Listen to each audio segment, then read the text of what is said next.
Haleluya. Amen. Ndio maana mimi nakuanga na kitu kimoja, sifurahi yake mtu mwenye anakuwa anaombea adui yake mbaya sana.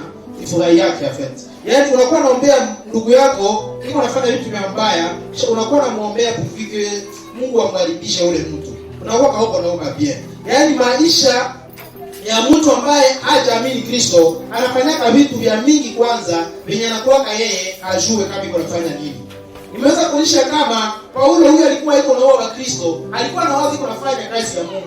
Basi alikuwa anataka aweze kuangamiza kabisa wale wa Kristo wote ambao wiko na jina la Yesu Kristo. Basi walikuwa wanaamini ke huko Yesu mwingine ambaye ataweza kufanya nini? Ataweza kukuja. Na walianza kuwa wakisema Yesu huyu ambaye tulimuona akizaliwa, aliweza kuzaliwa na Maria na Joseph. Tunajua pia ndugu zake Jake na wengine. Namna gani anaweza kujisimamisha na kusema yeye ni Mesia? Na wakati alipokuwa ndani ya hali ile, waliingia ile kisirani na kusema hii movement tunaimaliza. Na ni pale sasa walikuwa wanawaza wiko nafanya kazi ya Mungu, lakini walikuwa hawajui kama wamefungwa kabisa ndani ya maisha yao. Na ndio maana mwangaza hii ndio waangazia ilikuwa na maanisha sahihi na kuweza kuonyesha kama shati waweze kutoka ndani ya mambo yale ambao